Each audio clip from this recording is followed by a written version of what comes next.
नमस्कार दोस्तों, कैसे हो आप सभी लोग। स्वागत करता हूं आप सभी लोगों का हमारे इस YouTube channel Rahul Verma tutorial में। दोस्तों, आज अपन बात करने वाले हैं फार्म बिल 2020 यानी कि एग्रीकल्चर बिल 2020 के बारे में, जो सबसे ज़्यादा चर्चा में है।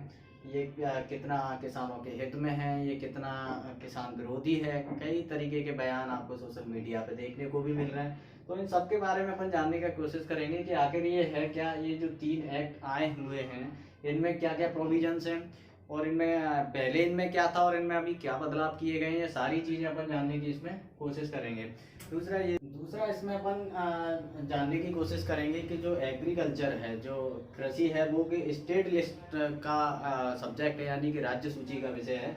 तो क्या सेंटर को इस पर कानून बनाने के अधिकार हैं, और अधिकार हैं तो वो किस आर्टिकल या किस प्रोविजन के तहत है, तो वो भी अपन जानने की कोशिश करेंगे। ठीक है। इसके बाद अपन देखेंगे वॉइस वोट, ध्वनि मत से, जो कि राज्यसभा में ये विधेयक पारित हुआ था, वो ध्वनि मत को जानने की कोशिश करेंगे कि वो होता क्या है, ये भी अपन इस वीडियो में जानेंगे। ठीक है। इसके बाद अपन देखेंगे कि इसका विरोध क्यों हो रहा है, विरोध कौन कर रहा है, स्टेट गवर्नमेंट इसका विरोध क्यों कर रही है, फार्मर्स इसका विरोध क्यों कर रहे हैं। तो ये सारी चीजें अपन को इस वीडियो में देखने को मिलने वाली हैं। ठीक है। तो सबसे पहले अपन ये बात करेंगे इस ये जो बिल है इस पर। ठीक है। कृषि उपज वाणिज्य में व्यापार संवर्धन एवं सुविधा विधेयक 2020। अब इसमें क्या होता है कि आप एक छोटी सी चीज समझिए, जैसे एपीएमसी, आपने नाम आपको एपीएमसी, ठीक है, एग्रीकल्चर प्रोड्यूस मार्केट कमेटी, इनको अपन मंडी बोलते हैं अपनी आम भाषा में। किसान इनको मंडी बोलता है, एग्रीकल्चर प्रोड्यूस मार्केट समिति। या आप किसी मंडी के बाहर जाकर के देखोगे तो आपको यही लिखा मिलेगा कि कृषि उपज मंडी समिति। ठीक है। कृषि उपज मंडी समिति, किसी भी शहर का नाम, ग्वालियर, भोपाल, इंदौर, जो भी ऐसे हो सकता है। ठीक है। तो ये अपनी आमतौर पर इनको अपन मंडी बोलते हैं। अब किसान क्या करता था, अभी तक का जो सिस्टम है वो पहले आप ये समझिए कि कोई किसान है ये, ठीक है, वो मंडी में अपना अनाज लेकर के गया, जो भी अनाज उसने लिया, हो सकता है गेहूं, चावल, जो भी होता है, तो वो मंडी में लेकर के जाता है। ठीक है। तो मंडी में वो किसको जाकर के बेचेगा, तो मंडी में जाकर के बेचेगा एक मिडिल मैन को, एक बिचौलिए को, जिसको अड़तिया भी बोला जाता है कई जगह। ठीक है। तो एक बिचौलिए को, एक मिडिल मैन को ये जाकर के बेचेगा। ठीक है। और ये जो मिडिल मैन होगा वो कोई कंपनी है बी, उसको जाकर के बेच देगा। कंपनी इन द सेंस कि जैसे आपने यहाँ पर गेहूं उगाया, आपने यहाँ पर गेहूं लेकर के आप यहाँ पर गए मंडी में, तो गेहूं इसने खरीद लिया आपसे 2,000 रुपए में, 2,000 रुपए पर क्विंटल के हिसाब से। ठीक है। अब ये क्या करेगा, ये इसको जाकर के बेच देगा 2,500 रुपए पर क्विंटल के हिसाब से।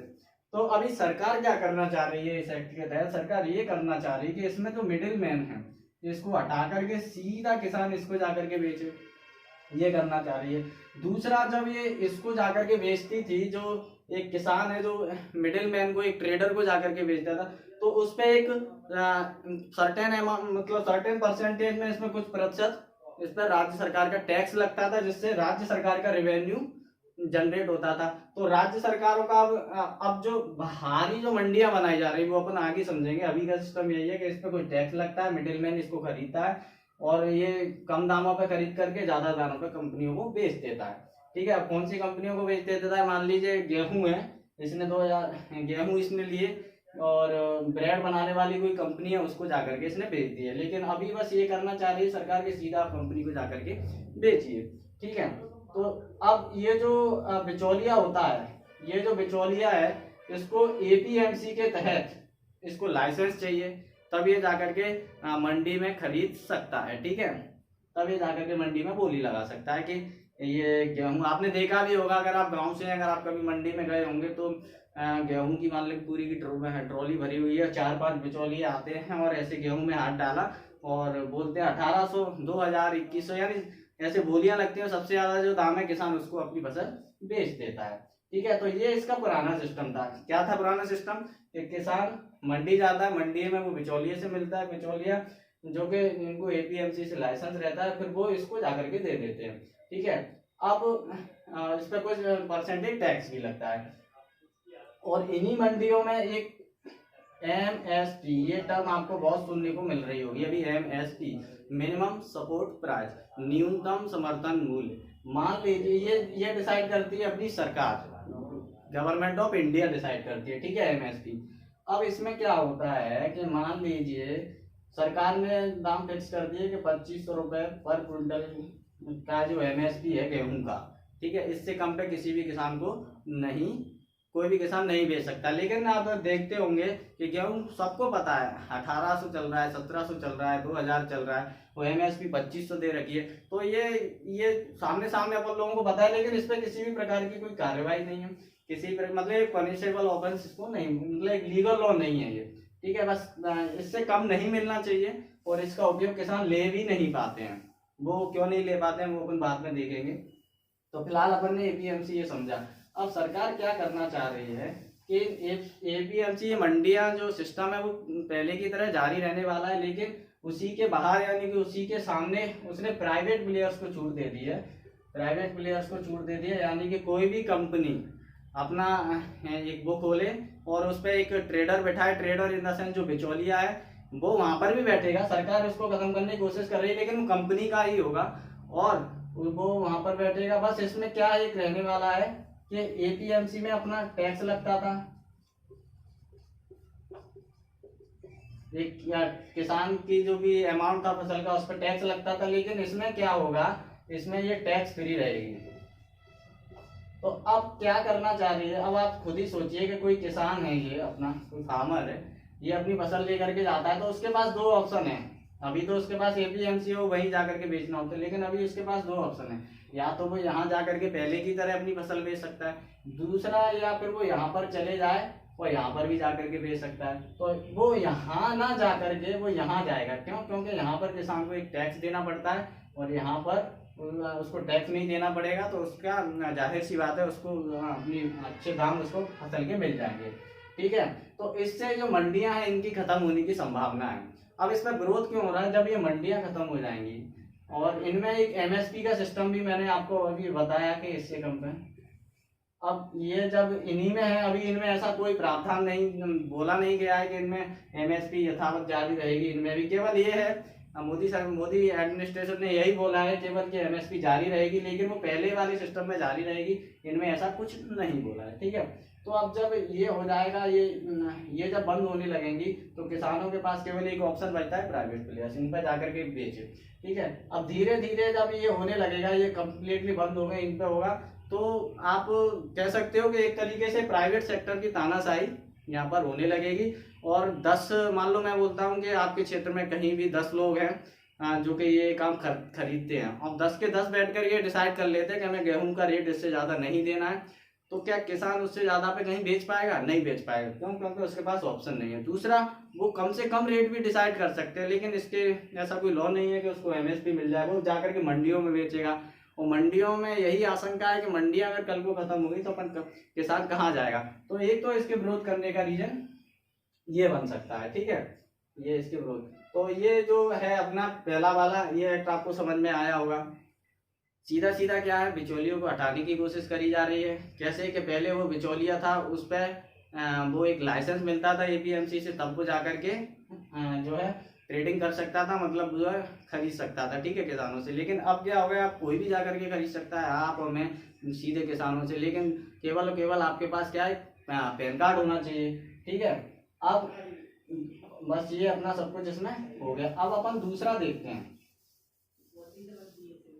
दूसरा आप समझने की कोशिश करिएगा। दूसरे में क्या है, कॉन्ट्रैक्ट फार्मिंग की बात करी गई है। अनुबंध खेती, अनुबंध खेती यानी कि मान लीजिए मैं किसी एक ब्रेड बनाने वाली कंपनी का ओनर हूँ। अब मैं किसी गांव में जाऊंगा, क्यों? क्योंकि मुझे अपनी ब्रेड बनाने के लिए मुझे गेहूं की ज़रूरत पड़ेगी। तो मैं किसी गांव में जाता हूँ और किसानों से या किसानों का कोई भी संगठन है जिससे भी मैं बात करता हूँ कि मुझे 1000 क्विंटल गेहूं चाहिए, ठीक है। तो अब किसान, मैं आपको इतने रेट दूंगा, मान लीजिए मैं आपको शुरुआत में इसके रेट डिसाइड हो जाते हैं कि मैं आपको 2500 रुपये पर क्विंटल दूंगा, ठीक है। अब इससे एक एग्रीमेंट हो जाता है, लीगल एग्रीमेंट किसानों से कि आप उगाइए। अब इससे क्या होता है कि किसानों के मन में एक तो ये नहीं है कि कल को हमें इतने ज़्यादा गेहूं हो जाते हैं, अगर हर कोई गेहूं कर लेता है तो हम अपनी गेहूं कहाँ जा करके बेचेंगे, उनके उचित दाम मिल पाएंगे कि नहीं मिल पाएंगे, एक चिंता रहती है। तो शुरुआत में ये चीज़ डिसाइड हो गई कि 2500 रुपये में हमारा इतना इतना जो है गेहूँ चला जाएगा, ठीक है। कंपनी को भी उसका काफ़ी खर्चा बच गया, उसको मार्केटिंग और बहुत सारी इन चीज़ों में पैसा खर्च करना पड़ता था, लोगों से मिलना है, तो उसका भी उसका पैसा बच गया, उसको सीधे सीधे किसान से सीधे सीधे मिल रहा है। अब इसमें खामी क्या है दोस्तों, खामी ये है कि मान लीजिए कि अभी 2500 रुपए का एग्रीमेंट हुआ था, 2500 होना है, लेकिन 4 महीने बाद जब फसल की कटाई का समय आता है तो 4 महीने बाद उसके रेट आ जाते हैं 2000 रुपए मार्केट में। ठीक है, 2000 आ जाते हैं। तो किसान के लिए तो ये अच्छी बात है कि 2000 आ गए, लेकिन उसको 2500 रुपए मिलेगी, लेकिन कंपनी के लिए ये सही नहीं है।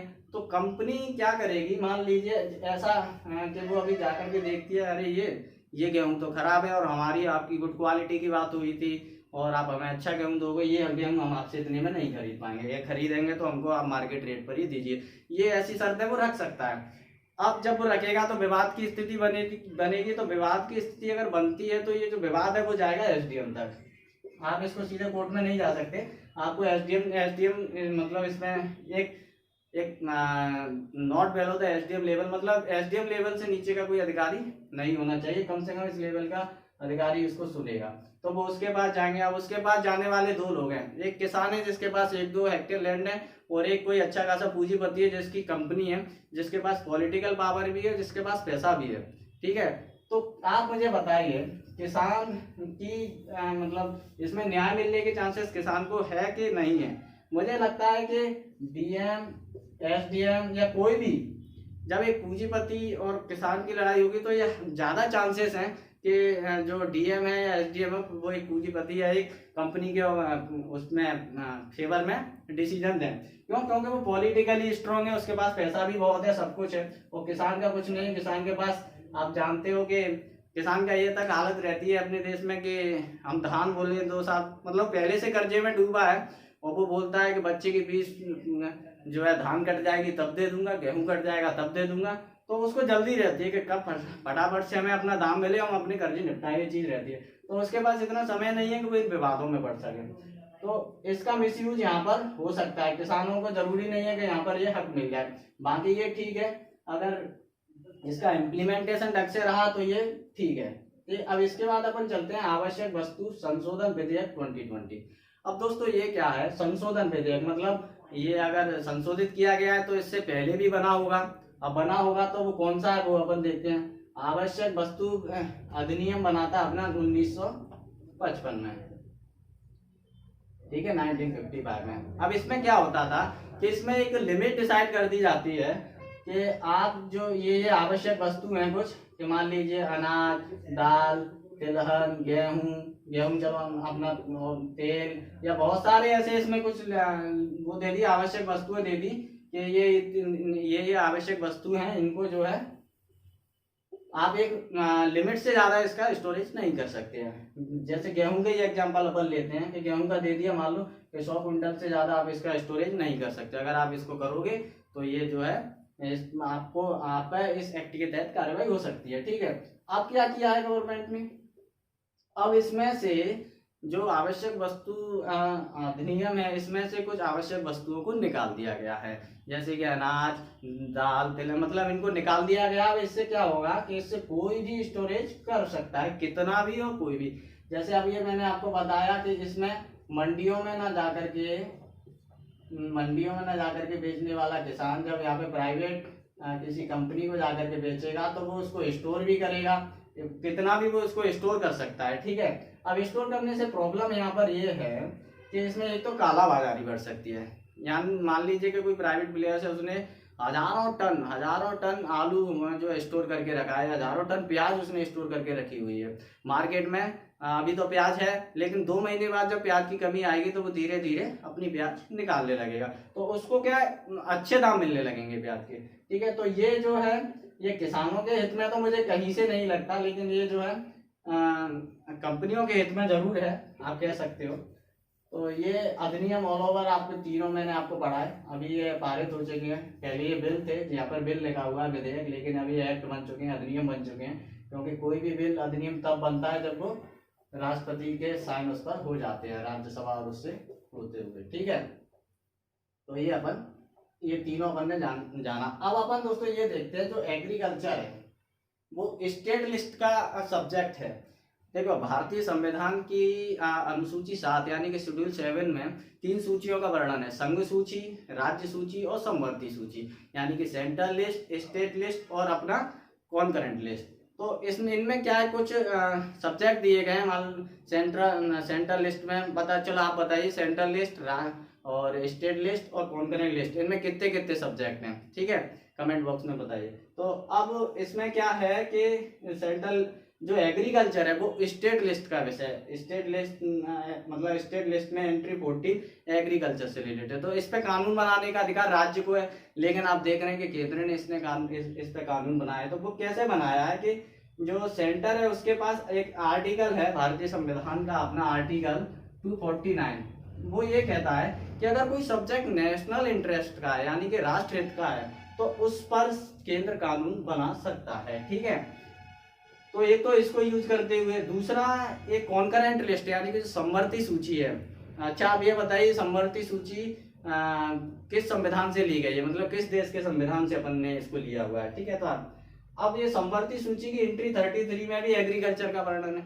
यानी कि अब समवर्ती सूची में क्या होता है, केंद्र और राज्य दोनों कानून बना सकते हैं, लेकिन लागू किसका होगा, राज्य केंद्र का, ठीक है।